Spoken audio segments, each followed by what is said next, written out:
Բարի երեկո հարգելի հեռուստադիտող, եթերում պրեսինգն է, այսօրվա իմ զրուցակիցը քաղաքական վերլուծաբան Հակոբ Բադալյանն է, առաջարկում եմ ձեզ հետևել եւ միանալ Patreon-ին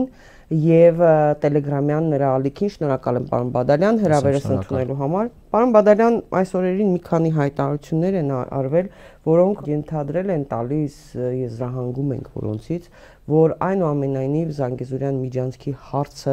լուրջ քննարկման փուլ է մտել, նույնիսկ ինչ-որ իմաստով որոշակիացել է։ Նախ հիշեցնեմ, որ ամիսներ առաջ Նիկոլ Փաշինյանը քաղաքացիական պայմանագրի կուսակցության իրենց գրասենյակի դիմաց պատասխանելով լրագրողների հարցերին, հատկապես հարցին, թե բացառում է արդյոք Մեղրիով Միջանցքի ճանապարհի որևէ տարածքի տրամադրումը Բաքվին, սկզբում հիշեցրել էր խաղաղության խաչմերուկը, այնուհետև ասել էր, որ այո, տալու ենք ճանապարհ, տալու ենք, ինչպես ենք տալու, իմ վերջին հոդվածում բացատրել եմ եւ այլն եւ այլն։ Եվ նաեւ հետագայում խոսել էր ինչպես է անցակետը աշխատելու, ինչ հսկողություն է լինելու դրա մասին։ Օրեր առաջ հայտարարությամբ հետաքրքիր հանդես եկավ Տիկին Վոն դեր Լայենը եւ նա Սամարխանդում հայտարարություն արեց, նշելով, որ տրանսկասպիական տրանսպորտային միջանցքի կամ միջին միջանցքի շրջանում Կենտրոնական Ասիայի եւ Հարավային Կովկասի երկրների միջև պետք է լինեն անխոչնդոտ սահմաններ, սա էլ շատ կարևոր է, եւ նաեւ հիշեցնեմ Անտալիայում այդ դիվանագիտական ֆորումին մասնակցած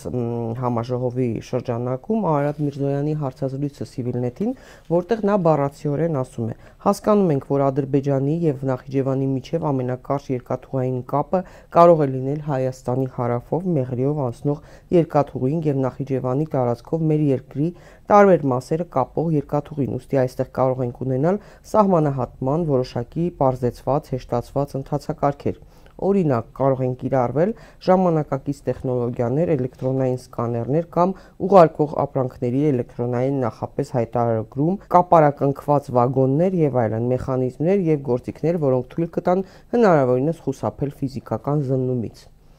Ոնց որ թե հասել են վերջնական փուլին, ինչպես հիշում ենք, Էրդողանը եւ Ալիևը բազմիցս ժամկետներ են հրապարակել, գոնե Էրդողանը վերջին շրջանում Թուրքիայի տրանսպորտի նախարարի միջոցով, որ շուտով պատրաստ կլինի, տեսանյութեր են տեղադրում Միջանցքի մասին, ինչպես է լինելու, ինչպես է աշխատելու, ինչ շինարարական աշխատանքներ են արվելու։ Փորձենք հասկանալ ինչ է կատարվում։ Այդ հարցը իհարկե բավական ակտիվ ռեժիմում է ոչ միայն այս շրջափուլում, առնվազն թերևս նախորդ տարի ամառվանից, երբ Երևանում էր պետքարտուղարի տեղակալ, նախորդ վարչակազմի պետքարտուղարի տեղակալ Ջեյմս Օբրայանը եւ որը շատ հստակ հայտարարեց միջին միջանցքի իրենց համար առաջնահերթություն լինելու մասին եւ ընդ որում նշեց երթուղին, որ կա իհարկե Վրաստանի ճանապարհը, բայց իրենց համար առավել հիմնական եւ առանցքային է Ադրբեջան, Հայաստան, Թուրքիա, հասկանալի է թե ինչու, որովհետեւ այդ հանգամանքը թույլ է տալու բավական ազդեցիկ պատնեշ կառուցել մասնավորապես Ռուսաստանի եւ Իրանի փոխհարաբերության տեսանկյունից թուրքական գործոնի միջոցով, իսկ նախորդ վարչակազմը Միացյալ Նահանգների շատ հստակ նաեւ հայտարարում էր, որ իր համար ռազմավարական խնդիր է թույլ չտալ ռուս-իրանական գործակցության խորացում։ Եվ մենք օրինակ տեսնում էինք, որ 2024 թվականին գրեթե ամբողջ տարվա ընթացքում պարբերաբար խոսվում էր Ռուսաստանի եւ Իրանի միջև մեծ համաձայնագրի կնքման մասին, եւ նույնիսկ ժամկետներ էին նշվում, բայց այդ համաձայնագրի կնքումը այդպես էլ տեղի չունեցավ տարբեր պատճառներով եւ իդեպ որոնցից մեկը նաեւ նշվում էր Իրանի նախագահի մահը։ Հիշենք, որ մայիսի 18-ին նա վերադառնալով Ալիևի հետ Ադրբեջանի սահմանում հանդիպումից ենթարկվեց վթարի։ Այսինքն հարցը ճանապարհների ունի այս լայն նշանակությունը, բացի իր տնտեսական կամ աշխարհտնտեսական նշանակությունից, եւ նախորդ վարչակազմը բավական ակտիվ առաջ էր մղում։ Հիմա նոր վարչակազմի մոտեցումը մենք չգիտենք, ամենայն դեպս դրա վերաբերյալ որևէ բարձրաձայնում չի եղել։ Նոր վարչակազմը ընդհանրապես Կովկասի մասին կարծես թե բավական սուղ է եւ զուսպ է իր արտահայտություններում, բայց հարցի արժեքը բավական մեծացել է Եվրամիության համար։ Հաշվի առնելով թե Միացյալ Նահանգների հետ հարաբերությունների ներկայիս այդ հակոտնյա տրամաբանությունը, թե Եվրամիության խնդիրները, ընդհանրապես Եվրոպան ռուս-ամերիկյան այս գործարքում կարծես թե կարող է հայտնվել ակցանի մեջ, այսպես ասած։ Եվ այդ ակցանից դուրս գալու տրամաբանության տեսանկյունից մեծապես աճում է Թուրքիայի դերը եւ Թուրքիայով Կովկաս դեպի Կենտրոնական Ասիա այդ նշանակությունն է եւ ֆոն դեր Լայենը այո Սամարգանդում առաջին գագաթնաժողովի ընթացքում Եվրամիություն Կենտրոնական Ասիայի երկրներ հայտարարեց այդ մասին։ Ինձ համար զարմանալի էր, որ այդ հայտարարությունը Հայաստանում գրեթե չարժանացավ ուշադրության, որևէ էական անդրադարձ դրան այդպես էլ չեղավ։ Մինչդեռ դա շատ կարևոր հայտարարություն էր, որովհետեւ մեծ հաշվով այդ անխոչնդոտ սահմաններ արտահայտությունն է կիրառվում եւ նվազագույնը հարց է առաջացնում Եվրամիությունը ինչպես է պատկերացնում այդ անխոչնդոտ սահմաններ ասվածը։ Եվ հիմա բավական ակտիվ պատրաստվում են առաջ մղել այդ տրանսկասպիական տրանսպորտային միջանցքի գաղափարը, որը միջին միջանցքն է ըստ էության։ Այստեղ բնական է, որ իրենց համար առանցքային գործընկեր են դառնում Թուրքիան եւ Ադրբեջանը մի շարք պատճառներով։ Միևնույն ժամանակ նկատենք Ալիևի հայտարարությունը, երբ նա նույն ֆոն դեր Լայենի ելույթի կապակցությամբ նշեց, որ ֆոն դեր Լայենը խոսում է հայ-թուրքական սահմանի եւ հայ-ադրբեջանական սահմանի բացման բեկումնային նշանակության մասին, Ալիևը հայտարարեց, որ դա ֆոն դեր Լայենի եւ Եվրոպայի գործը չէ։ Այսինքն մենք տեսնում ենք, որ Ադրբեջանը անմիջապես գալով Եվրոպայի համար հարցի արժեքի այդ նշանակությունը եւ աճը անմիջապես իր խաղադրույքն է փորձում բարձրացնել, ասելով, որ դա ձեր գործը չէ, մենք կզբաղվենք դրանով։ Եվ բնական է, ինչ պետք է անի Եվրոպան այս պայմաններում։ Պետք է վազի Թուրքիայի եւ Ադրբեջանի մոտ, գուցե վազելը մի քիչ կոշտ կհնչի, բայց պետք է շտապի պայմանավորվելու։ Եվ այստեղ հասկանալի է, թե ինչ պայմաններ կարող են առաջ քաշել Հայաստանի առնչությամբ այդ պայմանավորվածություններին գալու համար եւ առնվազն խաղալ։ Ես կարծում եմ հիմա ակտիվանում է ահա այս շրջափուլը եւ այստեղ շատ բան կախված է լինելու նրանից, թե Ռուսաստանն ու Միացյալ Նահանգները ինչ կպայմանավորվեն եւ ինչպես կընթանա նրանց միջև համաձայնությունը, առավել եւս Իրանի հարցում։ Եթե Իրանի հարցում դրական զարգացումներ լինեն, ես կարծում եմ ճանապարհների հարցում ճնշումը Հայաստանի հանդեպ այն տրամաբանության մեջ, որ առաջ են քաշում Թուրքիան եւ Ադրբեջանը, այսինքն այդտեղ ակնհայտ է, որ տրամաբանությունը հետեւյալն է, պետք է բացարձակ վերահսկելի հաղորդակցություն լինի, ճնշումը այդ ուղղությամբ զգալիորեն կարող է թուլանալ։ Ըստ իս հիմա այդ շրջափուլն է եւ մեծ հաշվով այդ ակտիվությունը տրանսֆորմացվել է ուժերի հարաբերակցության այս տրամաբանության մեջ, որովհետեւ ինքնին որպես ակտիվություն մշտապես կա եւ կարծում եմ մշտապես արկա եղել պատերազմից հետո մեծ հաշվով։ Պարոն Բադալյան, այն լրատվամիջոցը, որին հարցազրույց էր տվել, ինչ որ ծրագրի բնականաբար արևմտյան դրամաշնորհի շրջանակներում հարցազրույցներ է անցկացնում Հայաստանից իշխանամերձ փորձագետների եւ Ալիևի խոսող գլուխների հետ եւ իրենք անընդհատ նշում են Թուրքիայի կարեւորությունը եւ դա շեշտել է նաեւ Արարատ Միրզոյանը, իհարկե անընդհատ Մարգարայի կամուրջն են վերում, այնպիսի տպավորություններ, չգիտեմ ինչ կամուրջ է, էլի նույնիսկ գերհզոր նշանակությամբ։ Դրան, այսինքն, այդպես լուրջ վերաբերվել Մարգարայի կամրջին, որ վերանորոգել ենք, գործարկել ենք, որ չգիտեմ այս կողմում, դա չափազանցություն է եւ առհասարակ Մարգարայի կամուրջը չունի այդ քաղաքական կամ տնտեսական նշանակություն իմ կարծիքով, եթե այդ կարծիք ունեք դուք կասեք, բայց երբ որ այս կամուրջները անում են ադրբեջանցիների եւ Հայաստանից այդ Փաշինյանամերձ, Արմեն Գրիգորյանամերձ այդ շրջանակների հետ, նրանք ասում են մեզ համար Թուրքիան կարևոր է։ Ադրբեջանցիներն ասում են մենք ձեզ չենք վստահում, մինչև սահմանադրության հանրաքվեն աչքներովս չտեսնենք, որ մեր փոփոխության տարբերակը հանրաքվեով անցկացրել եք, մեր պահանջները մինչև չտեսնենք աչքներովս, որ կատարվել են, օրենսդրական պահանջվող փոփոխությունները չանենք, խաղաղության պայմանագրի մասին մի խոսեք, մենք ձեզ չենք վստահում, ասում են ադրբեջանցիները։ Հայաստանից իշխանամերձ այդ խոսող գլուխները ասում են, բայց դուք ձեր ձեռքին գործիք ունեք մեր դեմ։ Մեր համար Թուրքիայի հետ կապը կարևոր է, որպեսզի մենք կարողանանք Թուրքիայով Եվրոպայի հետ առևտուր անենք։ Հենց որ մենք չկատարենք, դուք կարող եք մեր վրա ճնշում գործադրել Թուրքիայի միջոցով։ Դուք հասկանում եք սա ինչ է։ Երբեմն իհարկե դժվար է հասկանալ պաշտոնական Երևանի տրամաբանությունը, առնվազն այն հայտարարությունները, որ արվում են, եւ գուցե ոչ այնքան երբեմն, որքան մեծ մասամբ։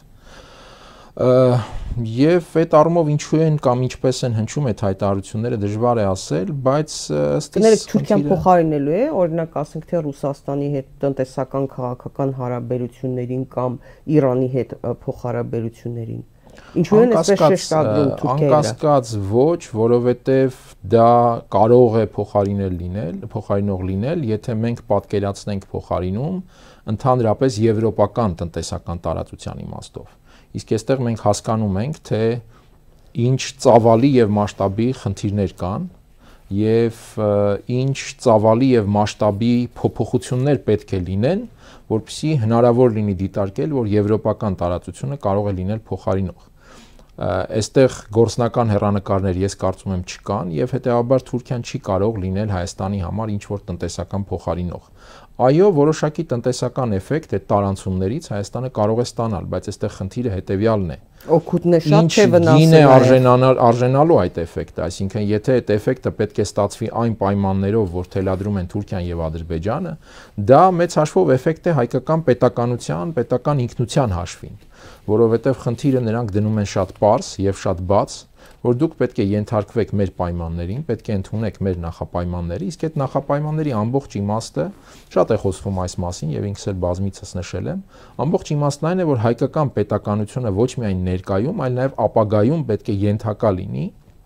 Թուրքիայի եւ Ադրբեջանի ռազմավարությանը։ Ալեքսանդրապոլի պայմանագիր էլի։ Հիշում եք, այսինքն ինչքան զենք պիտի ունենաք, ինչ բանակ կարող եք ունենալ, ձեր, ասենք թե հայը ինչ իրավունքներ կարող է ունենալ։ Մեծ հաշվով շատ նման տարբերակ, այսինքն դա է նրանց համար հարցի արժեքը, որովհետեւ խնդիրը իրենց համար շատ ավելի ռազմավարական է, քան պարզապես ճանապարհ եւ հաղորդակցություն։ Դա այդ թուրքական աշխարհի շատ մեծ ռազմավարության կարևորագույն օղակներից մեկն է, որովհետև միակ փակ սահմանը կամ չգիտեմ սեպը այդ պարագայում Հայաստանն է, այսինքն մնացյալ առումով այդ աշխարհը իր հաղորդակցային այսպես ընդհանուր միջավայրն ունի եւ Հայաստանի խնդիրն է։ Հիմա Հայաստանի առաջ դրվում է այդ ռազմավարությունը։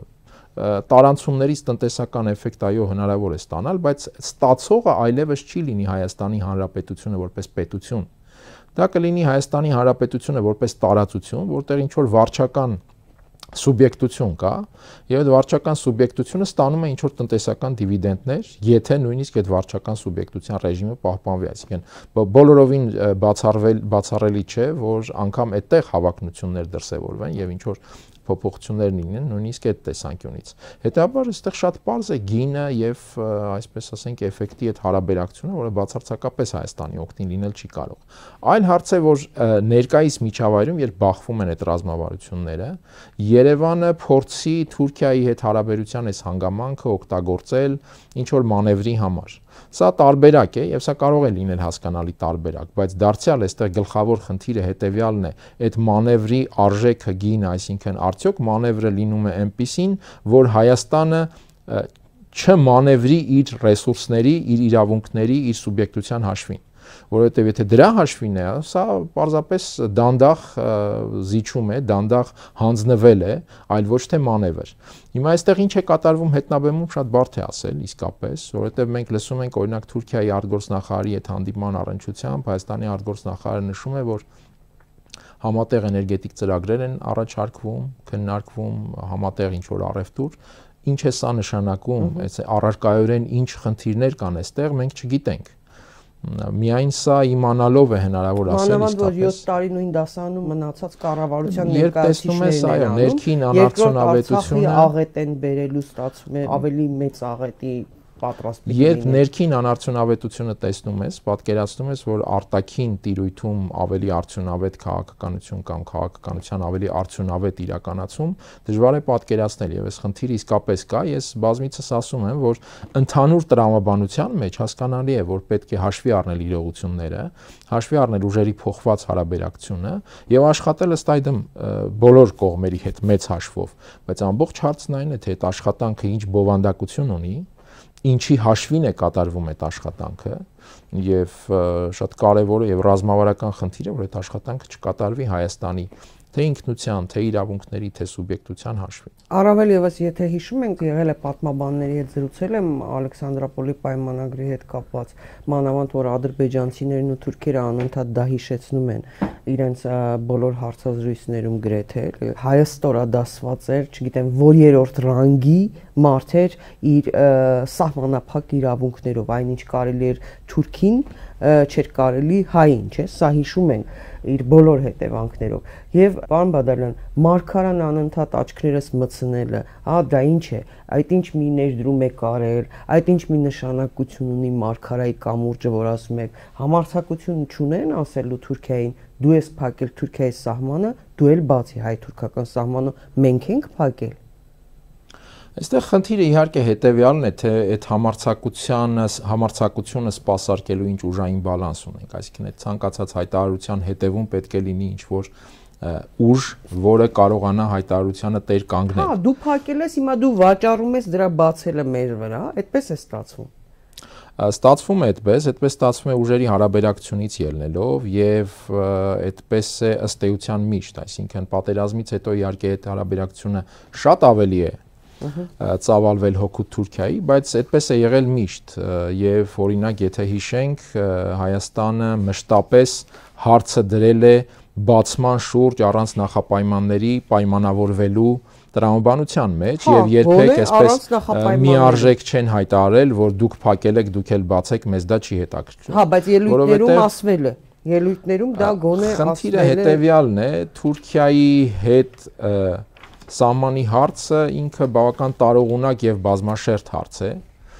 եւ այստեղ Հայաստանի համար գլխավոր խնդիրը թերևս միշտ այն է եղել, որպիսի ծավալվի հենց հայ-թուրքական գործընթաց, այսինքն Թուրքիան էլ ինքը իր հերթին միշտ փորձում է խնդիրը տեղափոխել հայ-ադրբեջանական դաշտ եւ ստորադասել հայ-թուրքական հարաբերությունը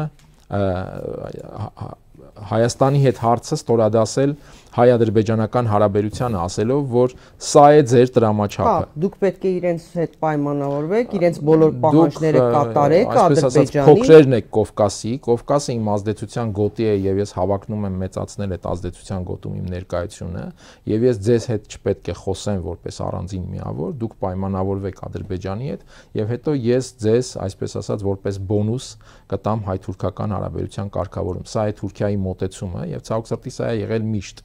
նույնց հաշվով մոտեցումը։ Հիմա այստեղ դրա համար խնդիրն այն չէ, որ Թուրքիայի հետ մենք մտնենք ռետորաբանության այսպես առճակատման մեջ։ Գլխավոր խնդիրն այն է, որ մենք Թուրքիայի հետ հարաբերության կամ այսպես աշխատանքային process-ի ընթացքում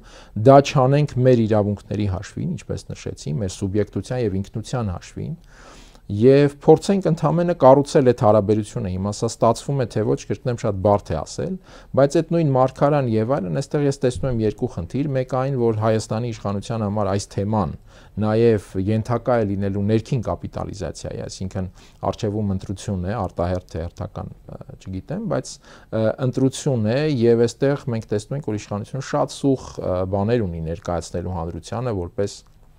այսպես ձեռքբերում։ Հիմա անկասկած փորձելու են նաև այս թեման ներկայացնել որպես արտաքին դիվանագիտական որոշակի հաջողություն եւ այլն,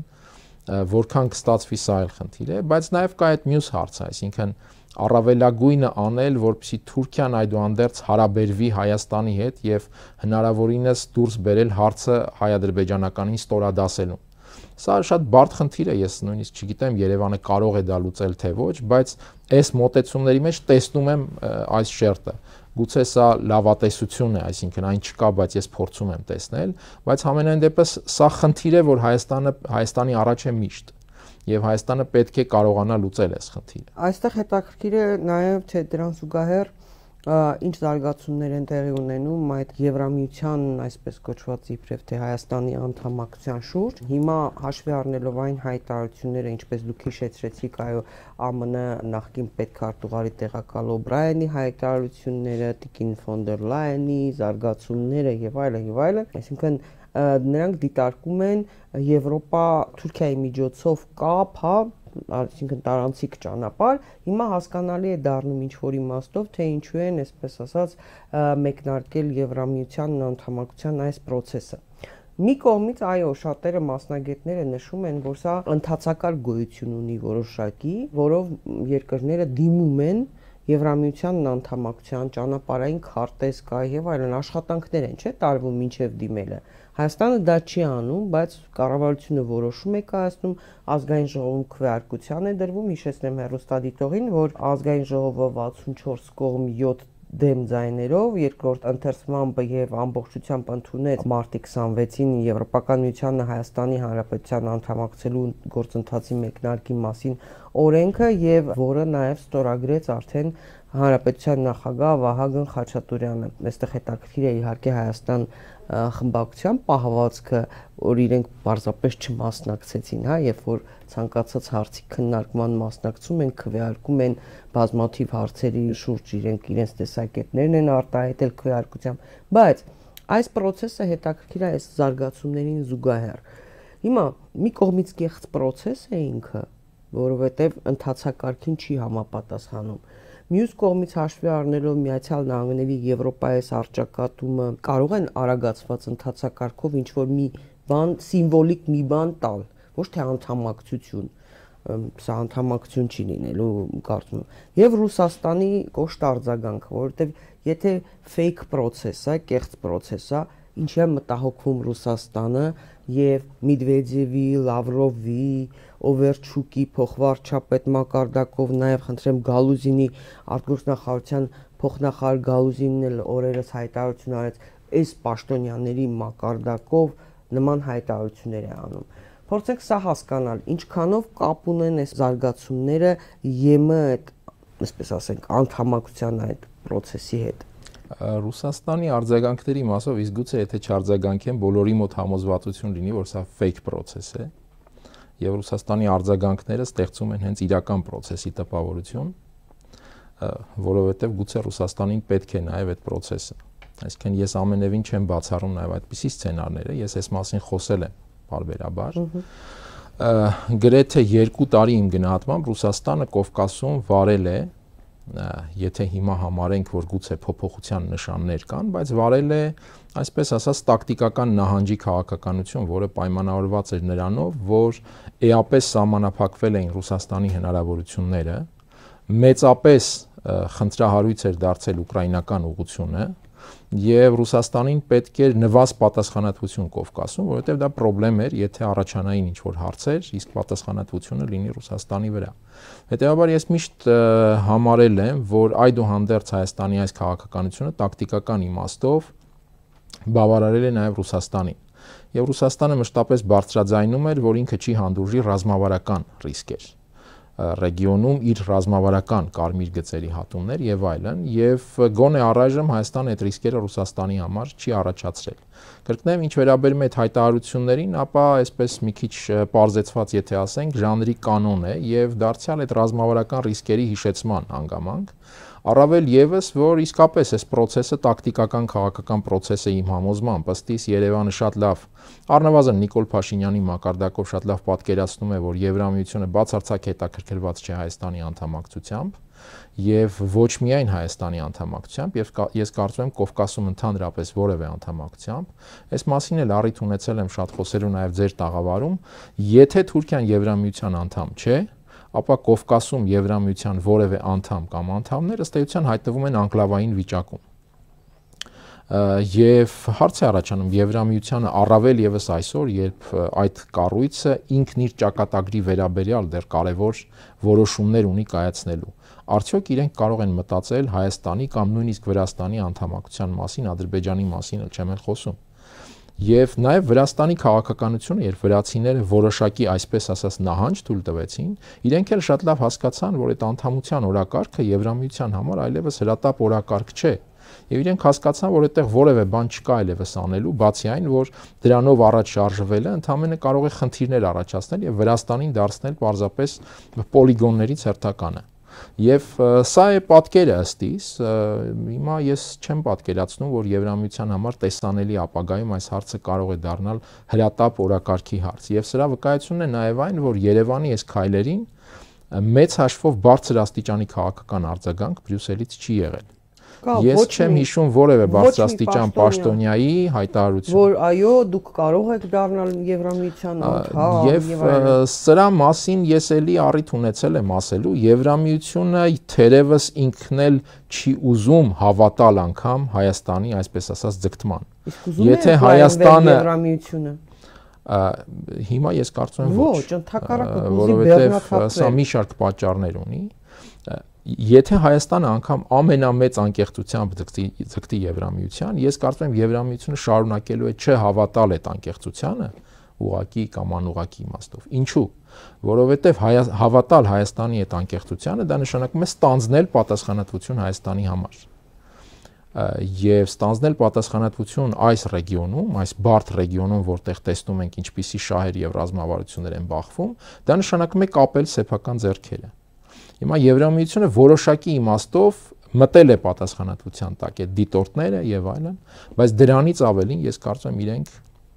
բացարձակ մտադիր չեն ստանձնել, որովհետեւ դրանից ավելին իրենց համար արդեն լինելու է շատ կաշկանդող հանգամանք։ Եվ ըստ այդմ իրենք էլ փորձելու են մնալ այս տակտիկական միջավայրում, այս տակտիկական ռեժիմում, կխոսեն, որ Հայաստանին ինչ որ անվտանգության հատկացումներ են անում եւ այլն, այդ խաղաղության այսպես կոչված խաղաղության հիմնադրամից, որ 10 միլիոն տվեցին ինչ որ վրանների համար, հիմա կարծես թե երկրորդ հայտն է Հայաստանը ներկայացրել։ Եվ կարծում եմ այս իմաստով թե Եվրամիությունը, թե Հայաստանը պարզապես տակտիկական խաղի մեջ են եւ երկուսն էլ շատ լավ պատկերացնում են, որ այդ խաղը իսկապես տակտիկական է եւ որևէ ռազմավարական բնույթ չունի։ Ինչ կլինի վաղը, սա շատ բարդ է ասել, որովհետեւ սա բազմաթիվ գործոններից է կախված, բայց կրկնեմ, եթե օրինակ ռուս-ամերիկյան երկխոսությունը այսպես հաջող շարունակվի եւ նրանք պայմանավորվածությունների շրջանակը ընդլայնեն, այդ թվում նաեւ Իրանը, որովհետեւ ես համոզված եմ, որ Իրանի հարցը այդուհանդերձ ռուս-ամերիկյան փաթեթի մեջ է եւ ոչ թե առանձին, եւ այս տեսանկյունից եթե այդտեղ դրական զարգացումները շարունակվեն եւ այդ գործարքը կայանա, ես կարծում եմ ընդհանրապես Կովկասում տրամաբանությունը փոխվելու է։ Եվ այսօր այս պահին առաջանում են որոշակի խնդիրներ, որովհետև նշեցի, որ Եվրամիության համար շատ կարևոր է դառնում Թուրքիան։ Եվ Էրդողանը նաև հետնել Ալիևը համաձայնեն այսքան տարի անց Թուրքիային Եվրամիության անդամակցություն տալ։ Ես չեմ կարծում, ամենայն դեպս Փաշինյանն էլ ջանքել է, չէ՞ գործադրում։ Ես հիշում եմ տարբեր ժամանակներում, երբ որ եվրոպական տարբեր պաշտոնյաներ արտահայտվում են, թե ինչու էին դեմ Թուրքիայի անդամակցությանը Եվրամիությանը, ասում էին, որ Թուրքիան չի փոխվել եւ շատ շատերը հիշեցնում էին նաեւ հայոց ցեղասպանությունը, թե ինչպես են վարվել հայերի հետ, 1.5 միլիոն հայերի հետ, ինչ կոտորածներ են արել եւ ոչ միայն ներողություն չեն խնդրել, այլև որևէ պատասխանատվություն որևէ մեկը չի կրել։ Ես հիշում եմ անընդհատ բոլոր այդ մերժումներում, թե ինչու են մերժում Թուրքիայի Եվրամիության անդամակցությունը, հիշեցնում էին նաեւ դա Թուրքիան ինչ քաղաքականություն է վարում, որ նույն վայրենին են, մի խոսքով, բայց Փաշինյանը ինչ է ասում, երբ որ կասկածի տակ է դնում, ցեղասպանություն եղել է թե չէ, դեռ պիտի հաշվենք, քանի զոհ ա եղել, 1.5 միլիոն ա եղել թե չէ, դեռ պիտի հասցնենք ով ա մեղավոր եղել, որ մեզ կոտորել են թե չէ, եւ այլն, ինքը ինչ որ իմաստով Թուրքիայի կերպարը փորձում է փոխել, հա, եւ օգնում է երևի որ Թուրքիան ձերբազատվի այդ, հա, կերպարից, որը ստացել են նաև հենց հայերիս նկատմամբ իր ոչրագործությունների շնորհիվ եւ որ կարողանա հարթել Եվրամիության անդամակցությունը։ Ես կարծում եմ իհարկե Թուրքիայի Եվրամիության անդամակցության հարցը Փաշինյանից որևէ ձևով կախված չէ, անկախ նրանից թե Փաշինյանը ինչ կանի մեղադրել են նաև հայոց ցեղասպանությունն են աչքը շարունակելու են։ Նույն Ֆրանսիան մեր ցեղասպանությունը, հայոց ցեղասպանությունը ճանաչել է օրենքի ուժով։ Այսինքն դա Ֆրանսիայի համար օրենք է։ Ֆրանսիայում պաշտոնապես նշվում է ապրիլի 24-ը։ Սա ինչի համար է արվել։ Փաշինյանը հենց գնա պետք է քրեական հոդվածը կիրառեն։ Ժխտումը իհարկե չքրեականացրեցին, ժխտումը հասավ սահմանադրական դատարան եւ այնտեղ, որում դա էլ հետաքրքիր էր, որովհետեւ հոլոկոստը այնտեղ քրեականացված է, իսկ հայերի ցեղասպանության ժխտումը քրեականացնելը համարեցին, որ մարդու իրավունքների խախտում է։ Պարոն Բադալյան, դա Ֆրանսիայի ձեռագիրն է։ Աղմուկ անել, տեսեք ինչ են ընդունում, այլատյանում մերժել։ Բայց որոշակի նշաձող, շատ բարձր նշաձող սահմանել է Ֆրանսիան, օրենքի ուժով ճանաչվել է ցեղասպանությունը եւ կարծես թե սա բացառիկ նշաձող է, այլ երկրում այդպեսին չկա։ Ինչով է սա պայմանավորված։ Իհարկե Ֆրանսիան ելնելով հայ համայնքից այնտեղ, հայ համայնքի հեղինակություն եւ այլն, միշտ առանձնահատուկ վերաբերմունք ունի Հայաստանի հանդեպ, բայց նաեւ այստեղ կա Թուրքիայի հետ խնդիրներ, այդ էկզիստենցիալ մրցակցությունը, որ Թուրքիայի առումով ունի Ֆրանսիան, եւ ես կարծում եմ Եվրամիությունը դա մի գիծ է, որ համենայն դեպս եթե Ֆրանսիայի իշխանությունը է, որ Ֆրանսիայի շահերն է պաշտպանում, թույլ չպետք է տա, որպեսզի Թուրքիան անցնի այդ գիծը, որովհետև Թուրքիան հայտնվեց Եվրամիությունում, դա նշանակելու է Թուրքիայի էապես ուժեղացում եւ Եվրամիության օրինակ այսօրվա առաջատարների էապես թուլացում աշխարհակաղակական իմաստով։ Եվ դրա համար ես հակված եմ մտածել, որ քանի Ֆրանսիան Եվրամիության անդամ է, Թուրքիան Եվրամիության անդամ չի դառնա, անկախ նրանից, թե օրինակ Հայաստանի հետ իր հարաբերությունը ինչպիսին կլինի։ Էլ չասած, որ իհարկե նաեւ Հայաստանի հետ հարաբերության հարցն է բավական։ Շատ լավ պայմանագիր, պատմականորեն լավ պայմանագիր։ Այո, իհարկե, իրար հետ կաշխատեն եւ կհարաբերվեն։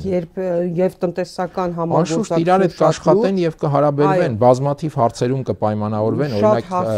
այսօր Մերձավոր Արևելքում Ֆրանսիան կարող է դիտարկել ընդհանուր Թուրքիայի հետ աշխատելու տարբերակ եւ ըստ իս դիտարկում է նաեւ, որովհետեւ եթե նայենք վերջին 4 ամիսներին 4-5 անգամ զրուցել են Էրդողանն ու Մակրոնը, ինչը աննախադեպ դինամիկա է իրենց համար, բայց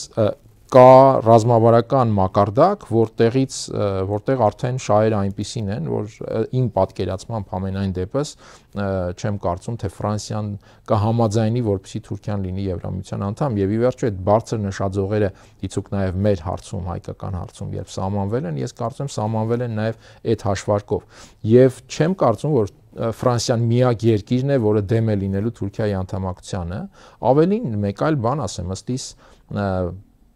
Արևելյան Եվրոպայի շատ երկրներ եւս դեմ կլինեն, որպեսզի Թուրքիան անդամակցի դառնա Եվրամիության անդամ, որովհետեւ իրենք այդ պարագայում կկորցնեն իրենց որոշակի առավելություն նաեւ հենց Թուրքիայի հանդեպ, որը իրենց սուբյեկտության պաշար է։ Դիցուք նույն Հունգարիան, որը թուրքալեզու պետությունների կազմակերպության դիտորդ անդամ է, իրական քաղաքականության այդ խորքային ռեժիմում եւ չեմ կարծում, որ Բուդապեշտը օրինակ ուրախ լինի, որպեսզի Անկարան դառնա Եվրամիության անդամ։ Տեսեք, իրենք Ուկրաինայի մասին արտահայտել են իրենց տեսակետը, Հունգարիան կոնկրետ, հա, արտահայտել է իր տեսակետը, որ կատեգորիկ դեմ է լինելու, գուցե Օրբանով պայմանավորված, բայց դարձյալ Օրբան եւ Էրդողան հարաբերություններով պայմանավորված, չեք կարծում, որ կարող է կողմ լինել։ Օրբանը իհարկե երբեք չի հայտարարի, որ ինքը դեմ է, որպեսզի Թուրքիան դառնա անդամ, բայց ես կարծում եմ Հունգարիան բոլոր հնարավոր, այսպես ասենք, ծածկոցային միջոցներով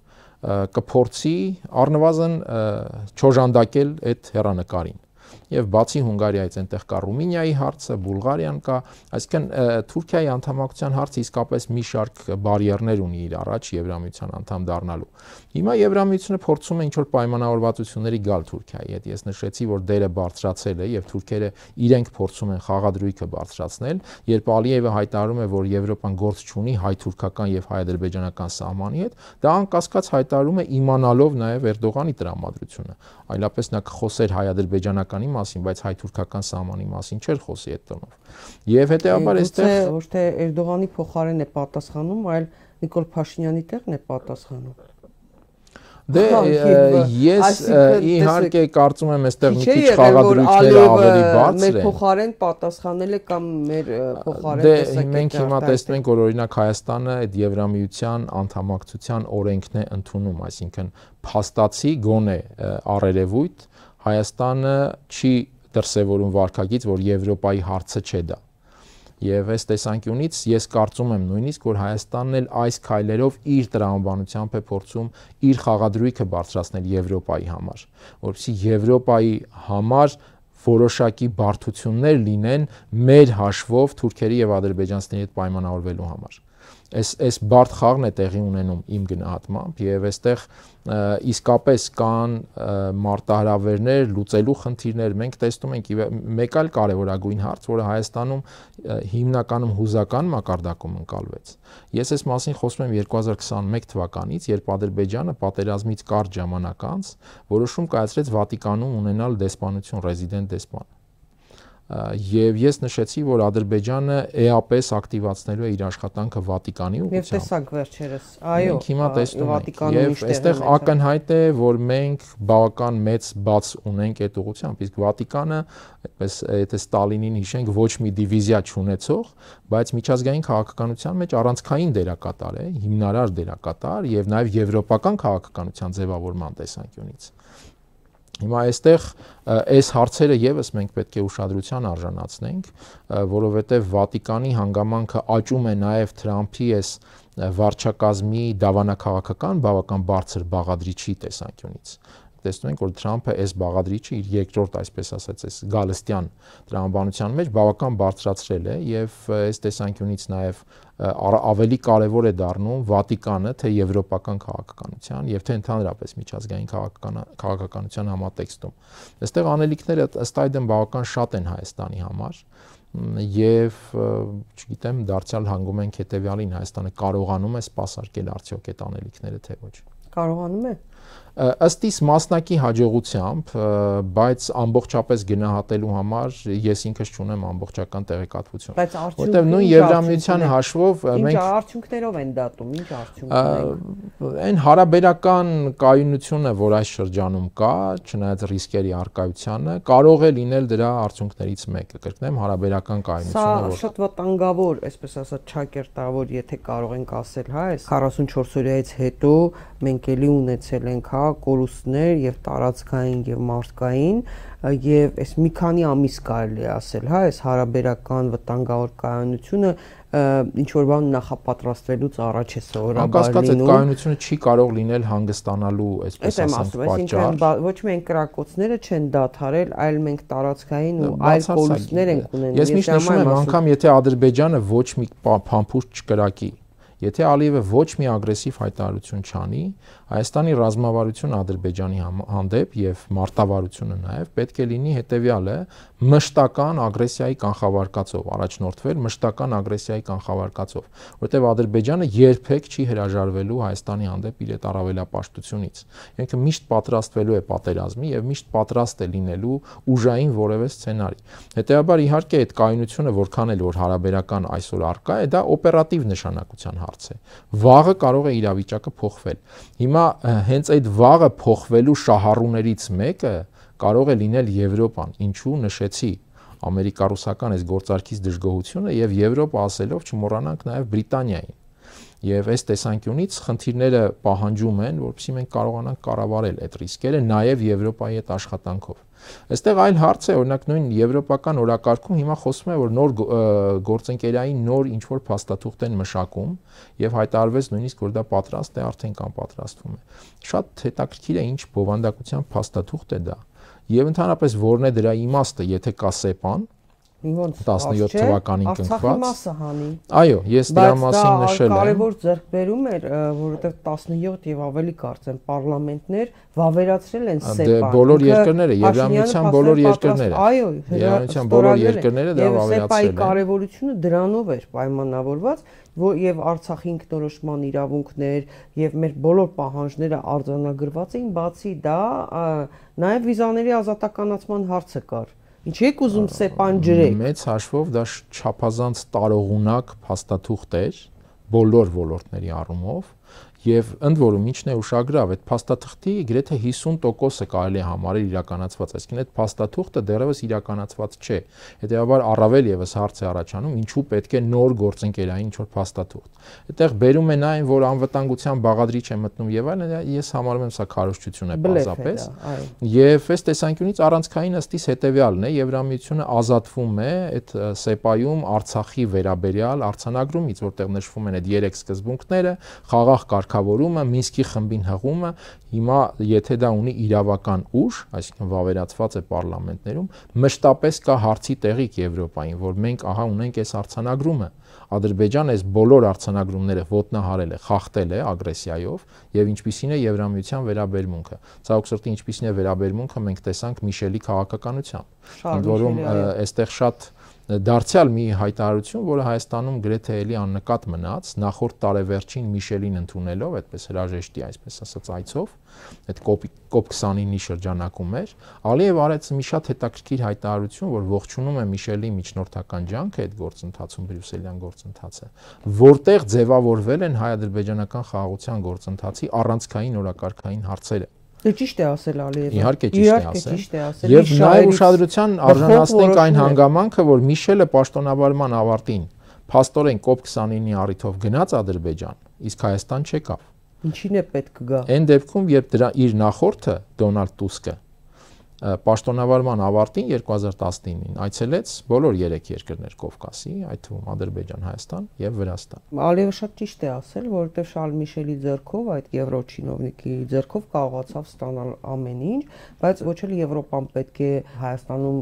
սրբացնեն որոշ շրջանակներ, խավերային դիվանագիտությունը դեռ չի մարել եւ մենք անընդհատ կարդում ենք, թե եվրոպական ինչ չինովնիկներ ինչ խայտարակ կոռուպցիայի մեջ են, դրվագները հայտնի են, բայց փաստորեն ստացվում է, որ ՍԵՊԱ-ից Նիկոլ Փաշինյանի ձեռքով Հայաստանը հրաժարվում է։ Ստացվում է, որ Ալիևի պահանջով Արարատ Միրզոյանը Անտալիայում տված իր այդ հարցազրույցում ասում է, որ Հայաստանն է պահանջել ԵԱՀԿ Մինսկի խմբի լուծարումը։ Ես անկեղծ ասած չեմ տեսել հարցազրույցը, մանրամասն չեմ հետևել, ասում է Հայաստանն է պահանջել ԵԱՀԿ Մինսկի խմբի լուծարումը։ Եթե նույնիսկ ԵԱՀԿ Մինսկի խումբը հիմա անգործության է մատնված եւ այլն, ապա դա Ալիևի երազանքն է դեռ մինչեւ 2018-ի հեղափոխությունը։ Հիշում եք, պարոն Բադալյան, Ալիևը ասում էր մենք պետք է քրեական գործեր հարուցենք, միջազգային ատյաններում պետք է հայցեր ներկայացնենք ԵԱՀԿ Մինսկի խմբի դեմ, որովհետեւ իբրև թե Սերժ Սարգսյանի հետ համագործակցելով հայանպաստ զեկույցներ են գրում։ Հետո ու պահանջում էր լուծարել։ Հետագայում եկավ Փաշինյանը 18-ին եւ սկսեց մեծ թափով լուծարելու process-ը։ Արարատ Միրզոյանը ասում է մենք ենք առաջարկել լուծարել։ Ինչ եք լուծարում Մինսկի խումբը։ Վաղ այդ ֆորմատը կարող է մեզ պետք գալ, չէ՞ ի վերջո։ Հիմա տեսեք սեպան են, սեպայից են հրաժարվում, ինչ որ մի նոր թուղթ են ուզում բերեն։ Սա վտանգավոր process է։ Մեր ձեռքով հրաժարվում են, ինչ են անում։ Ցեղասպանությունից մեր ձեռքով հրաժարվում են, Արարատից մեր ձեռքով հրաժարվում են, Արցախից մեր ձեռքով հրաժարվում են, ամեն ինչից, տարածքներից մեր ձեռքով հրաժարվում են։ Այդպես չի ստացվում, պարոն Բադալյան։ Ես իհարկե չեմ խառնի դրանք, այդ տրամաբանությունը այո դա է, այսինքն ակնհայտ է, որ Երևանը որդեգրել է բոլոր պահանջների հանդեպ առնվազն լոյալության տրամաբանությունը, այսպես ասած։ Ցեղասպանության հարցը, Արցախը եւ Մինսկի խումբը դրանք չեմ դասակարգի նույն հարթության վրա, այո, բայց ստացվում է ինչը մեզ պետք է մեր օրակարգը, որդեգրված է լոյալություն եւ դրա գնով կառավարել ռիսկերը, անշուշտ սա շատ վտանգավոր է եւ իհարկե այս մասին խոսեցինք։ Ինչ վերաբերում է Մինսկի խմբին, ապա անշուշտ Հայաստանը այստեղ չի կարող վճռել այդ խմբի ճակատագիրը, բայց Հայաստանը չպետք է գնա խմբի լուծարման որևէ քայլի, որովհետև սա առնվազն փաստարկ է Հայաստանի համար, սա խաղաքարտ է Հայաստանի համար,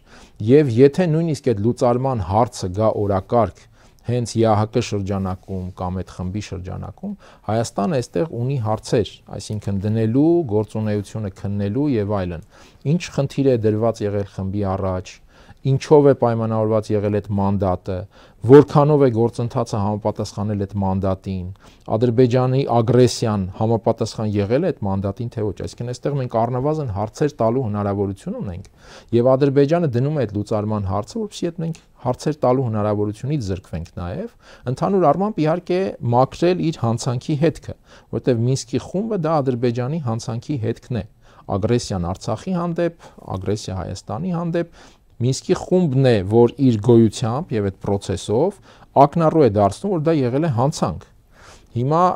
պատահական չէ, որ սահմանադրության հարցն էլ դրվում է այսպես զուգահեռ, որովհետեւ մեկ այլ հետք էլ Հայաստանի սահմանադրությունն է։ Հիմա դնել սահմանադրությունը փոխելու հարց եւ այդ ամբողջ իրավաքաղաքական բազան փաստորեն չեղարկելու հարց, անկախության հռչակագրի հետ կապը եւ այլն, սա նշանակում է պարզապես դնել ընդհանրապես ինչ որ նոր միավոր ստեղծելու հարց եւ հետեւաբար ջնջվում է այն հետքը,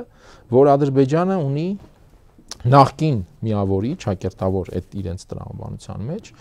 միավորի հետ Մինսկի խմբի համանախագահության ներքո գրեթե 3 տասնամյակ բանակցային process-ի ընթացքում, որովհետև այդ բանակցային process-ի ընթացքում իրենք են ընդունել Լեռնային Ղարաբաղի Հանրապետության գոյությունը, Լեռնային Ղարաբաղի կոնֆլիկտի գոյությունը, այդ 3 սկզբունքների առկայությունը եւ այլն եւ այլն։ Հիմա այդ հետքը ջնջելու խնդիրն է դրված եւ կարծում եմ այստեղ Հայաստանը բացարձակապես չպետք է մասնակցի այդ Ադրբեջանի հետքը ջնջելուն, Ադրբեջանի հանցանքի հետքը պայմանական ասած ջնջելուն։ Մինսկի խմբի համանախագահությունը հեռանկար ունի թե ոչ, սա բավական բարդ է ասել, որովհետեւ բոլորովին բացառելի չէ, որ վաղը իհարկե ԵԱՀԿ-ի ինչ որ տրանսֆորմացիա լինի, ինչ կպայմանավորվեն այս հարցում Միացյալ Նահանգները, Ռուսաստանը, Չինաստանը եւ այլն, այստեղ մենք բնականաբար չունենք ազդեցություն, բայց կրկնեմ, մենք ունենք հարցեր տալու հնարավորություն, մենք ունենք այստեղ բաներ հիշեցնելու հնարավորություն եւ բացարձակապես չպետք է բաց թողնենք այդ հնարավորությունը։ Պարոն Բադալյան, բացի այդ հիշում եք դուք էլ շատ լավագույնս լուսաբանել եք այդ տարիների բանակցություններ, ԵԱՀԿ Մինսկի խումբը եղել է մի հարթակ, որտեղ նույնիսկ ոչ միայն Արցախի հիմնահարց է քննարկվել, այլ երբ որ նույնիսկ Միացյալ Նահանգներ, Ռուսաստան, Ֆրանսիա ունեցել են տարբեր աշխարհաքաղաքական ինչ-որ խնդիրներ, հարցեր, իրենք իմացել են, որ սա այն հարթակն է, որտեղ կարող են նաև ուրիշ հարթակներում չէին խոսում, բայց այս հարթակում նաև իրենց սեփական տարաձայնություններն էին նույնիսկ հարթում, չէ՞, այդ հնարավորությունը տալիս էր, եւ այսօր Հայաստանը գնա դրան որ լուծարի, սա իսկապես վտանգավոր է, սա այն է, ինչ երազում է Ադրբեջանը ու պատահական չէ, որ այսպիսի համառությամբ պնդում է։ Հստակ համառությամբ պնդում է եւ Արարատ Միրզոյանն ասում է իրենք են առաջարկել։ Լավ, այսպես ԵԱՏՄ-ի հետ կապված համագործակցության եւ Օվերչուկը փոխվարչապետ, եւ փոխարտգործնախարար Գալուզինը, եւ Մեդվեդևը, եւ Լավրովը, եւ Պեսկովը ամեն մեկը իր ձևի մեջ հայտարարեց, որ հնարավոր չէ միաժամանակ անդամակցել եւ ԵՄ-ին, Եվրամիությանը եւ ԵԱՏՄ-ին, կոպիտ ասած ասեցին, դուք մեր հաշվին չպետք է սիրախաղ անեք ինչ որ մի երկրի հետ, հա, կամ մի կառույցի հետ։ Մենք դա թույլ չենք տալու։ Հիշում եք, դրանից առաջ նաև անցյալ տարի էր ամերիկացի մի նախկին պաշտոնյա ԵԱԿ Մինսկի խմբի դիվանագետ, ԵԱԿ-ի ներկայացուցիչը ասել էր, որ պատրաստվեք մի քանի ցուրտ ձմեռների։ Հիմա էլ այս մարդիկ իրենց շահերից ելնելով, բնականաբար Թրամփը իմ շահերից ելնելով չի որևէ հայտարարություն անելու մեր մասին, ոչ էլ Բայդենն է արել, Շարլ Միշելները եւ այլն, որ որևէ մեկը, ոչ էլ Պուտինը պիտի իմ մասին մտածի, քան ես, չէ՞, բնականաբար։ Իրենց շահերից ելնելով, այո, քաղաքական, ռազմավարական, տնտեսական, իրենց շահերից ելնելով իրենց դիրքորոշումն են արտահայտում։ Մարդիկ ասում են, չեք կարող լինել եւ այստեղ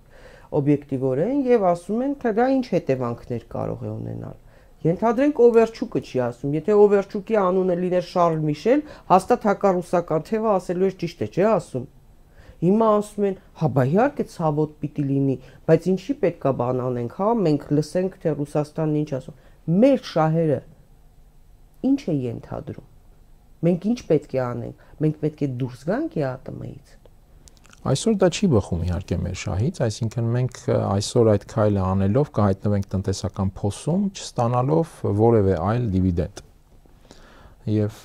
սա կարծում եմ բավական ակնառու պատկեր է, այսինքն այդտեղ նույնիսկ քննարկելու հարց կարծում եմ չկա։ Հատկապես կրկնեմ, երբ այսօր Եվրամիությունը ինքը ունի տրանսֆորմացիայի եւ ապագա աշխարհում իր թե ձևաչափի, թե ներքին հարաբերությունների տրամաբանության եւ թե ընդհանրապես քաղաքական դերակատարման խնդիր։ Եվ այս տեսանկյունից ես կարծում եմ այսօր այդ հարցը Հայաստանի համար չունի հրատապություն մեծ հաշվով։ Կրկնեմ, Եվրամիության հետ աշխատելը եւ խորացնելը հարաբերությունը դա շատ կարեւոր ուղղություն է, անգամ եթե ռիսկային հանգամանքներ կան որևէ ուղղությունից, դա առավել եւս առիթ է եւ պատճառ, որովհետեւ այդ ուղղությամբ աշխատանքը սերտացվի, խորացվի եւ այլն։ Բայց դնել այդ հարցը ես կարծեմ այսօր այդքան էլ իրատեսական եւ արդյունավետ չէ, այդպիսի հարց Հայաստանի համար այսօր պարզապես չունի որևէ արդիականություն։ Այս տեսանկյունից իհարկե կրկնեմ, մենք ունենք այդ փաստաթուղթը, որը շատ տարողունակ է, եւ եթե մենք ուզում ենք խորացնել հարաբերությունը եվրոպական ուղղությամբ, այո, այդ փաստաթուղթը տալիս է այդ հնարավորությունը։ Մենք մինչդեռ այդ փաստաթղթի իրականացումը մեծ հաշվով նույնիսկ կարող ենք ասել, որ տապալում ենք։ Հիմա միտումնավոր է եղել այդ տապալումը, թե ոչ կոմպետենտության հետևանքով է եղել, սա էլ առանձին քննարկման հարց է, բայց համենայն դեպս կա այդ փաստաթուղթը եւ այդ փաստաթուղթը շատ մեծ դաշտ է տալիս Եվրոպայի հետ աշխատելու։ Պարոն Բադալյան, նույնիսկ նախկին իշխանությունների ժամանակ, Սերժ Սարգսյանի կառավարության ժամանակ այդ տնտեսական համագործակցության այդ կարևոր GSP+ համակարգին էինք, չէ՞, մենք միացել։ Որոշակի ազատ ռեժիմ։ Այո, մաքսային ազատ ռեժիմ էր ենթադրում, իհարկե այդ ժամանակ դեռ նոր էր լինում մի քանի 100 կարծեմ ապրանքատեսակների հետ կապված կամ ավելի քան 100 ապրանքատեսակների հետ կապված, որքան հիշում եմ, սկսեցին համագործակցել, բայց Փաշինյանի կառավարության ժամանակ այդ համագործակցությունը վերացավ։ Դա էլ կարևոր էր, չէ՞, եւ ՍԵՊ-ան կար, եւ դա այդ եվրոպական երկրների հետ այդ մաքսատուրքի ազատականացման հետ կապված այդ համագործակցությունը կար GSP+-ի չարեցին։ Ցավոք սրտի 18-ից հետո եվրոպական ուղղությամբ աշխատանքը հայտնվեց ավելի շատ դեկլարատիվ դաշտում։ Մինչ այդ դեկլարացիաները ավելի քիչ էին կամ եթե նույնիսկ կար դեկլարատիվությունը, ապա դրան համարժեք կար գործնական աշխատանքը։ 18-ից հետո հայ-եվրոպական, այսպես ասած, հարաբերությունը հիմնականում մնացել է դեկլարատիվության դաշտում։ Եվ սա բավական ակնառու է եւ Այսինքն ուզում եմ ասեմ, եթե ուզում էին իրենք Եվրոպայի հետ խորը աշխատանք տանել, համագործակցության, խոր համագործակցություն ունենալ, բազան կա, հնարավորությունը կա եւ այդտեղ ոչ միայն դրանք, այլ կլիներ պատկերը, եթե օրինակ սեպան կատարված լիներ եւ ասեինք, որ հիմա մեզ նոր տարածություն է պետք եւ մենք նոր փաստաթուղթ ենք բանակցում կամ նոր, չգիտեմ, ինչ որ այլ նորմեր ենք բանակցում եւ այլն, բայց մենք չենք կատարել, չենք կատարում աշխատանքը եղած տարածության վրա եւ դրա փոխարեն լցրել են օրակարգը ինչ որ դեկլարատիվ բաներով։ Սա խնդրահարույց է, որովհետեւ նույնիսկ ավելորդ է խոսել, որ Եվրամիությունը անկախ իր բոլոր խնդիրներով կարևորագույն աշխարհտնտեսական, աշխարհաքաղաքական ուղղություն է այդուհանդերձ։ Այո, շատ կարևոր։ Հետևաբար կարևոր է այդ ուղղությամբ առավելագույն սերտ աշխատանքը։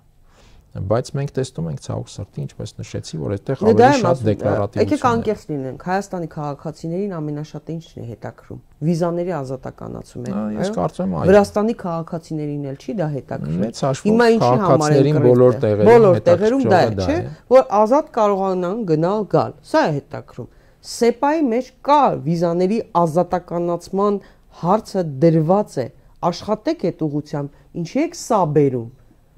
Չէ՞։ Այստեղ նույնիսկ աշխատանքի առումով մեկ այլ բան ասեմ, այդ նույն վիզաների դաշտում տարիներ է մեծ հաշվով, որ մեղմ ասած անարդյունավետ է աշխատում անգամ այդ վիզային ռեժիմը, այսինքն Հայաստանի քաղաքացիները հիմա նույնիսկ էս ֆիզիկական եւ նույնիսկ բարոյական տառապանքի մեջով են անցնում, հիմա տառապանքը մի քիչ գուցե հնչեղ լինի, բայց անցնում որևէ վիզա ստանալու համար։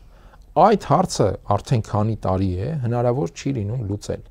Եվ դրա համար եմ նշում, որ դեկլարացիաները բարձրացել են շատ վեր, իրական գործնական մակարդակը ցավոք սրտի իջել է շատ ներքև։ Դե հիմա նույն կարող են, չէ, եվրոպացի տարբեր պաշտոնյաների հետ հանդիպելիս ասեն, եկեք սեպայի այդ կետը կատարեք, վիզաների ազատականացումը արեք, չէ, դա էլ չեն ասում։ Ու ստացվում է իրենց չարածը հետո բերում են քաղաքացիների վրա որպես քարոզչական միջոց կամ այլ միջոց օգտագործում են։ Ուզում եմ խոսենք նաև Իրանի հետ զորավարժությունների մասին։ Այ հիմա այսպես որոշները ասում են, տեսեք ինչ փայլուն համագործակցություն, ինչ փայլուն դիվանագիտություն են վարում եւ Ամերիկայի հետ զորավարժություն։ Եթե Ամերիկայի հետ, չգիտեմ, եթե դա զորավարժություն էր, դա ավելի քաղաքական նշանակություն ուներ, կարծում եմ, դուք կասեք։ Հիմա Իրանի հետ զորավարժություն, դա է մի քիչ ինչ որ շատ բարձր է հնչում, չէ՞, զորավարժություն ասելը ամեն մեկը իր տարածքում որոշակի բան է կատարելու։ Փորձենք դրա մասին խոսել, հա, իսկ որոշներն ասում են, «Յա, կարող է մի հատ էլ Ռուսաստանի հետ անեք զորավարժություն»։ Այս իմիտացիան, այս քաղաքական խաղերը, հա, սրա հետևանքների մասին եմ ուզում խոսել, որովհետև մեծ հաշվով դրանք լուրջ զորավարժություններ չեն։ Ոչ հայ-ամերիկյանն է եղել լուրջ զորավարժություն, ոչ մեծ հաշվով հայ-իրանականը, չէ՞, այդպես չի։ Ավելի քաղաքական նշանակություն ունի։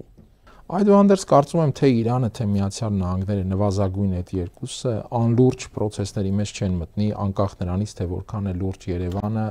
եւ նկատի ունեմ քաղաքական նշանակություն ունի, քան թե ռազմական։ Անկասկած եւ իհարկե ծավալները այնպիսին չեն, որ մենք դրանց շատ մեծ ռազմական նշանակություն տանք եւ այդ տեսանկյունից նաեւ ռազմական նշանակություն երևի թե չեն էլ ունենա, որովհետեւ ոչ միայն Միացյալ Նահանգները, այլ նաեւ Իրանը, նույնիսկ որը սահմանակից է, ես չեմ կարծում, թե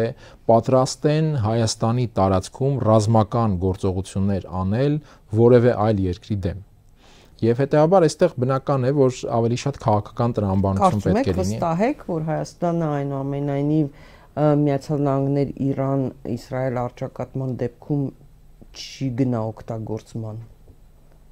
Հույս ունեք, թե վստահ եք, թե իհարկե շատ միամիտ կլինի որևէ բան բացառել այսօրվա աշխարհում, որովհետև անհավանական բաները կարող են դառնալ հավանական, բայց ես չեմ տեսնում դրա նախադրյալ,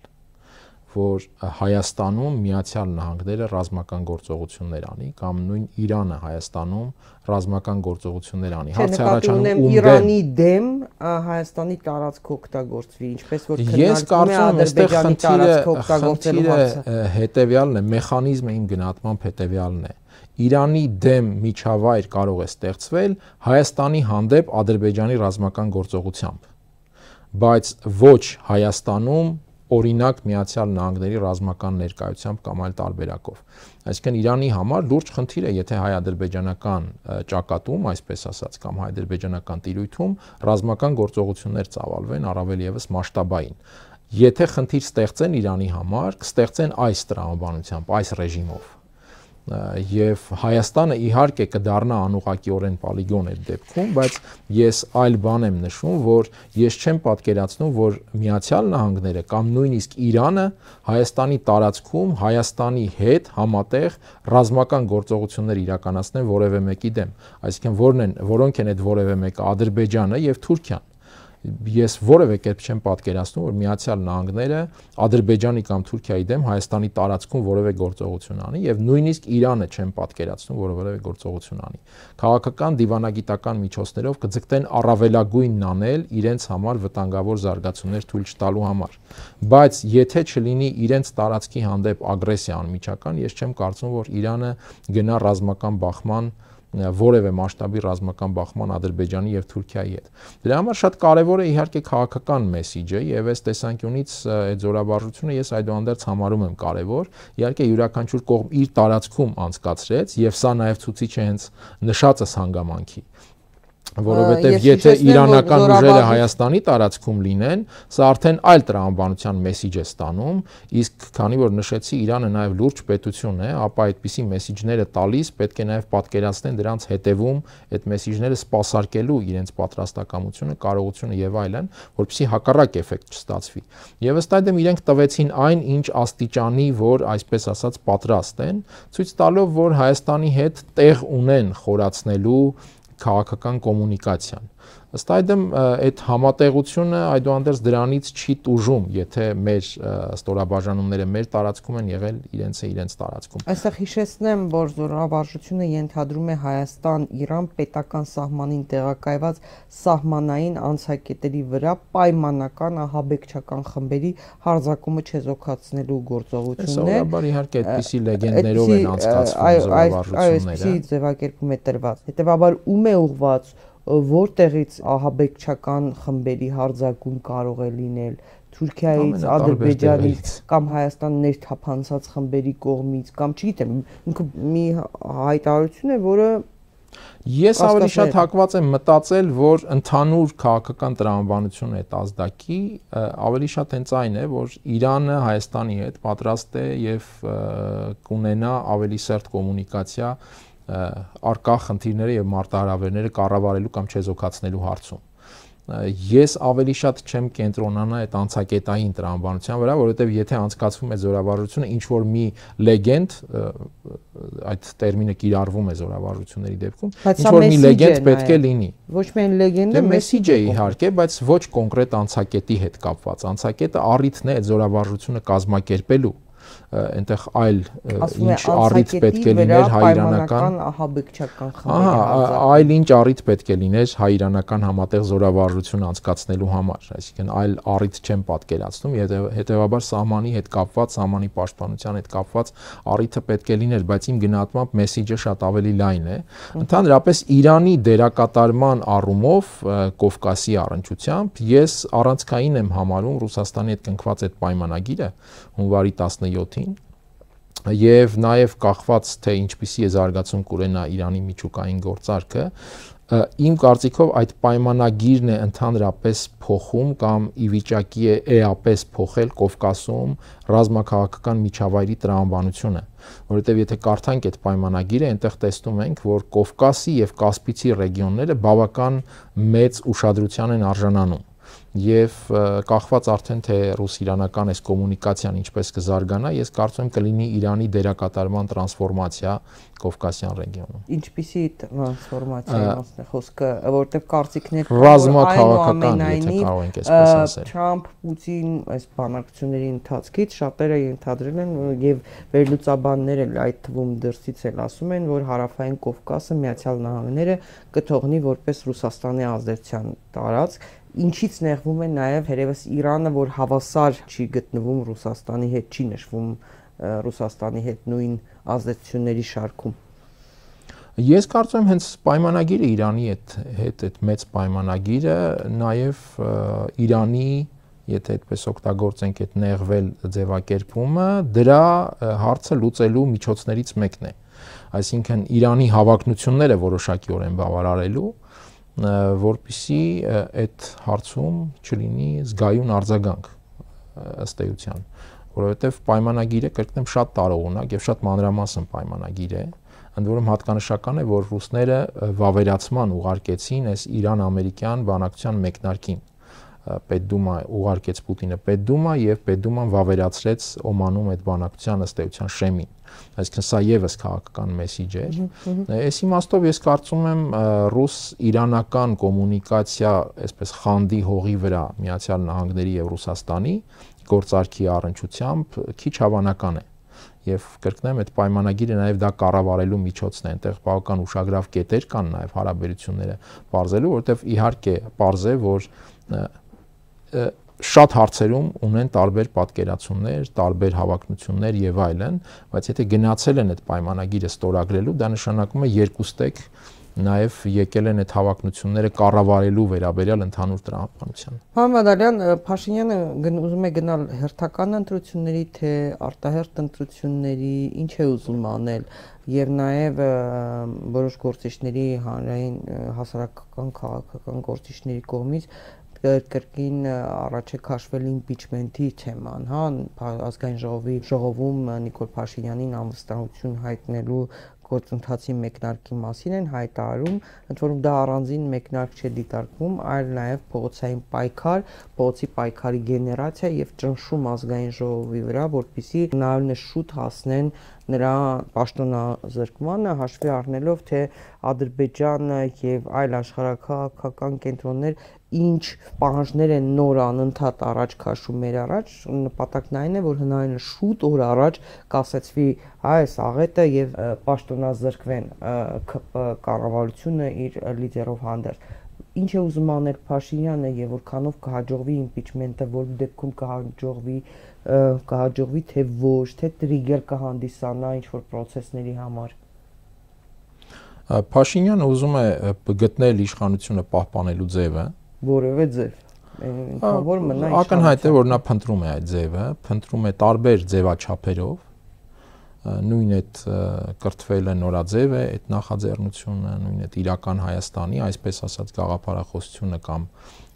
գաղափարախոսություն ներկայացնելու փորձը, սրանք անշուշտ այդ ձևերից են, այդ ձևերի շարքում են, կստացվի թե ոչ, սա այլ հարց է, ես առիթ ունեցա վերջերս նշելու, որ այդուհանդերձ առաջնորդվելով ողջախոհության կանխավարկածով, ես կարծում եմ նա պետք է նաև դիտարկի իշխանության պահելու տարբերակը չաշխատելու պարագայում ինչ է անելու, այսինքն այդ նահանջի ճանապարհել նա պետք է դիտարկի, համենայն դեպս եթե առաջնորդվում ենք։ Գիտեք, որ դիտարկում են որոշները արդեն խոսում են, որ Փաշինյանը որևէ մեկին կտնի, ինքը գնա նախագահի պաշտոնը զբաղեցնի, դե վաղուց ասում էին, չէ, նշանակման առաջին օրից Վահագն Խաչատուրյանը ուղղակի այդ աթոռը պահողն է, որտեղ եղած յա չեղած, հա, Վահագն Խաչատուրյանն ով է, նախագահ, չգիտեմ, կա թե չկա, վերջերս երևաց ինչ որ կամ այցա ունենում տեսնում են, կամ ինչ որ բան է ստորագրում։ Ասվում է, որ Փաշինյանը չի բացառվում, որ այսպես վարչապետից սահուն անցնի նախագահի պաշտոնին, որի վրա որպես տեղապահ դրված է Վահագն Խաչատուրյանը։ Ես անկեղծ ասած չեմ պատկերացնում այդպիսի սցենար, որովհետև դա նշանակում է կորցնել իշխանությունը մեծ հաշվով, որովհետև ինչ է լինում, երբ հանում ենք Փաշինյանին իշխանական լծակից։ դա նշանակում է իշխանության ըստ էության փլուզման սկիզբ, որովհետև իրավիճակը այսօր քաղաքական առումով կառավարող ուժի ներսում մեծ հաշվով ավտորիտարիզմի դասական դրսևորում է, այսինքն չկա Փաշինյան, այդ ուժը քանդվում է եւ սա ակնհայտ է, այսինքն այդ կախված է Փաշինյանից։ Հետաբար չեմ կարծում, որ Փաշինյանը գնա ոչինչ չարժեցող ինչ որ լծակի գործնական իշխանության լծակները թողնելով այլ մարդկանց, որովհետև դա առնվազն ժամանակի ընթացքում բերելու է իշխանության կորստի, դրա համար չեմ պատկերացնում, որ այդպիսի սցենար կարող է դիտարկել։ Հիմա պարզ պետական բյուջեի հաշվին տրամադրվելու է ամեն ինչ, պահպանություն է տրամադրվելու, թիկնազոր, ծառայողական ամեն ինչը եւ այլն, ու հանգիստ նստել է։ Իրավիճակը լիներ դասական եւ ստանդարտ։ Ինքը ուզում էր եւ արտաքին որոշ դերակատարների մոտ էլ այդ ըստ ԿՊԱ-ական շրջանակների Փաշինյանը այդ հարցը բարձրաձայնել է, որ ինքը ուզում է ընտրությամբ գնա, չի ուզում որ իրեն հեռացնեն, որտեղ ինքը վախենում է հետևանքներից, հետապնդումներից, քաղաքական եւ այլն, հա, վերջիվերջո հաշվեհարդարից, այս ամեն ինչի հետ կապված։ Ինքը ուզում է հանգիստ ընտրություններով գնասի, տեսեք, ժողովրդավարություններ, ես ինչ ժողովրդավար եմ, ինձ չընտրեցիք, ես գնացի։ Կգնա կնստի Վահագն Խաչատուրյանի տեղին, ինչ տարբերություն, կօգտվի բոլոր հնարավորություններից։ Տարբերությունն այն է, որ առանց Փաշինյան գործուն լծակ տիրապետող առաջնորդի այդ իշխանությունը կսկսի քանդվել, եթե իհարկե ինչ որ մեծ ավելի հզոր արտաքին հովանավոր ամբողջությամբ չի ապահովի այդ իշխանության անսասանությունը։ Եթե Փաշինյանը չի տիրապետում իշխանության գործուն լծակների եւ ստանում է փաստացի անգլիական թագուհու կարգավիճակ, իսկ Հայաստանի նախագահի կարգավիճակը այսօր ըստ էության դա է։ Այդ դեպքում իշխանությունը սկսելու է քանդվել։ Այնպես չի, որ այդ պաշտոնը սահմանադրությամբ հնարավորություններ չի տալիս։ Եթե ինքը անգլիական թագուհու դերն էլ չի ստանձնել, անգլիական թագուհին այնպիսի ազդեցություններ ուներ, որոնց մասին պատկերավոր իմաստով եմ իհարկե նշում, այսինքն բուտաֆորիկ նշանակություն է ինքը վերցրել, բայց ոչ թե սահմանադրությամբ, այլ ինքն է վերցրել, որ ինքը բուտաֆորիայի դեր պիտի տանի։ Մեծ հաշվով նաև սահմանադրությամբ, այսինքն խորհրդարանական կառավարման պետություն ենք եւ մեծ հաշվով հասկանում եմ, բայց լծակներ ունի, որոնցից չի օգտվել նաև այն ժամանակ բողոքում էր Արմեն Սարգսյանը, բայց ինքը կարդացել ու համաձայնել էր այդ պաշտոնին, հետո այստեղ այնտեղ բողոքում էր, թե օй լիազորություններս քիչ են։ Կարդացել էր նորից, չէ՞, ժամանակ էր վերցրել Սերժ Սարգսյանից մտածեց, հետո ընդունեց, հետո էլ սկսեց այստեղ այնտեղ խոսել, թե լծակներ չունի։ Բայց ինչ գիտենք, որ Փաշինյանը սահմանադրության մեջ այս փոփոխություններին զուգահեռ Ադրբեջանի պահանջներին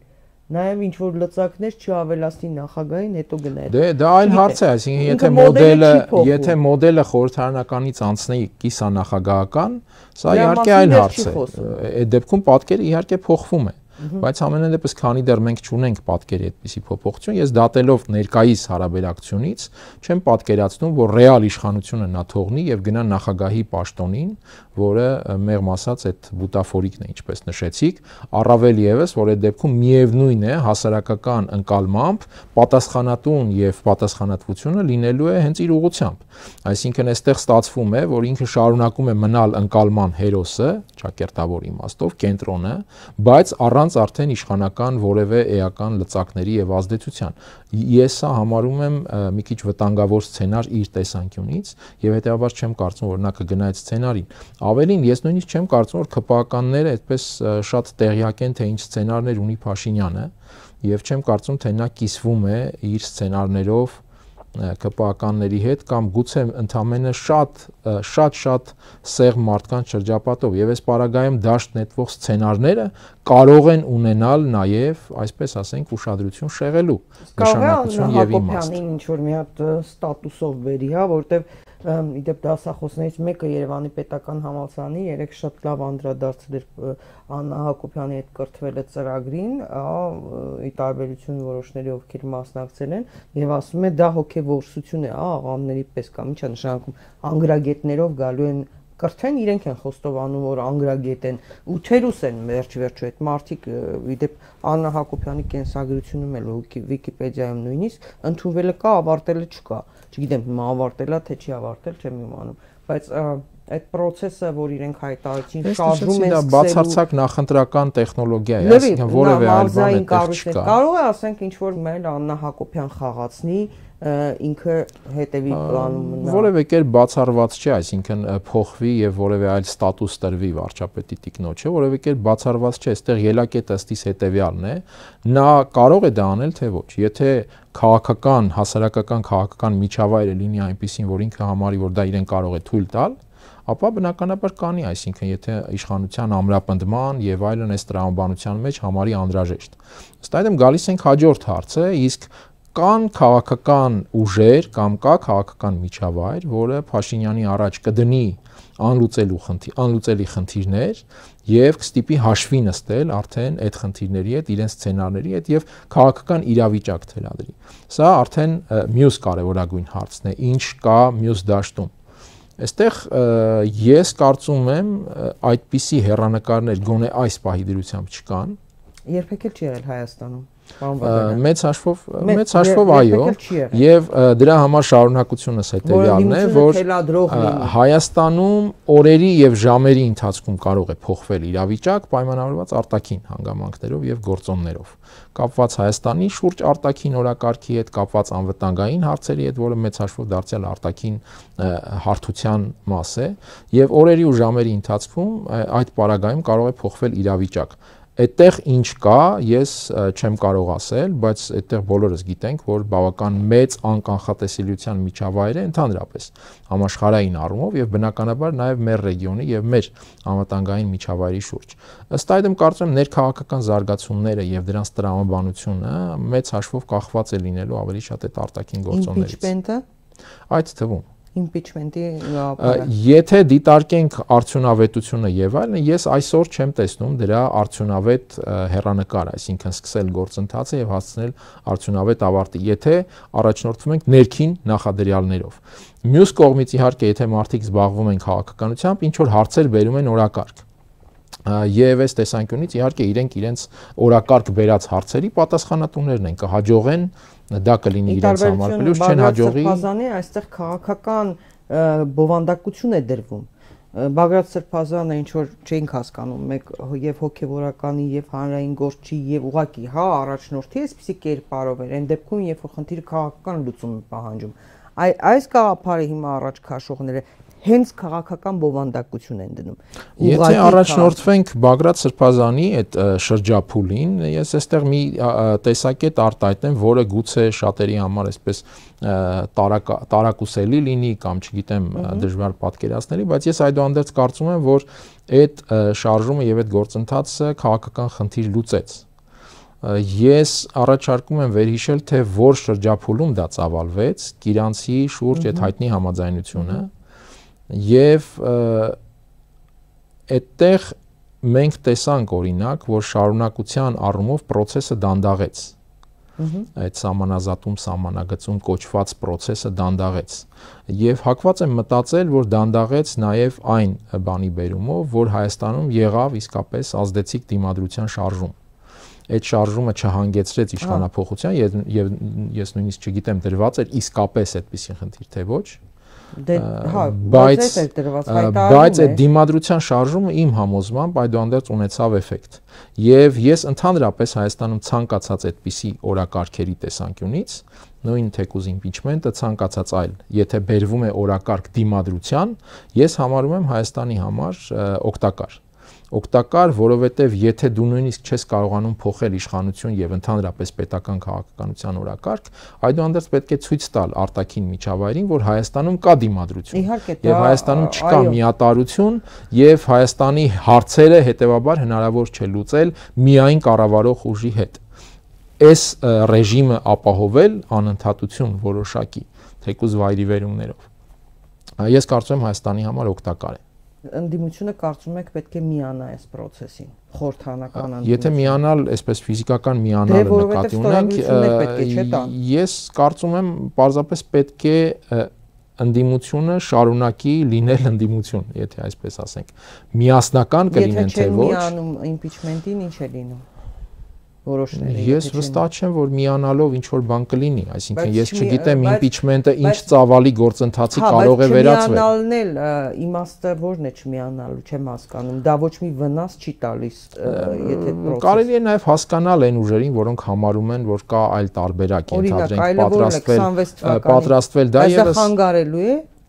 Ի վերջո հակառակը քաղաքական ֆորմայի մեջ է լինելու։ Ի վերջո չենք կարող ենք բացառել նաև, որ impeachment-ի օրակարգը բերող ուժերի որոշ ներկայացուցիչներ կամ այդ օրակարգին դավանող որոշ ուժեր եւս առաջնորդվում են նախընտրական հաշվարկով, այսինքն բերել օրակարգ, այդ օրակարգի վրա միավոր աշխատել եւ հետո այդ միավորը կապիտալիզացնել արդեն նախընտրական ընտրական process-ում, այսինքն սա եւս քաղաքական տրամաբանություն է։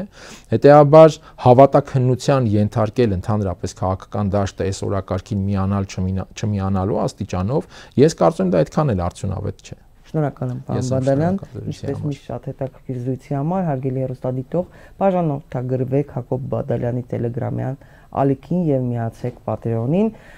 նաեւ բաժանորդագրվեք 168 ժամի YouTube-յան ալիքին, Telegram-յան ալիքին, հետեւեք մեզ, կհանդիպենք հաջողություն։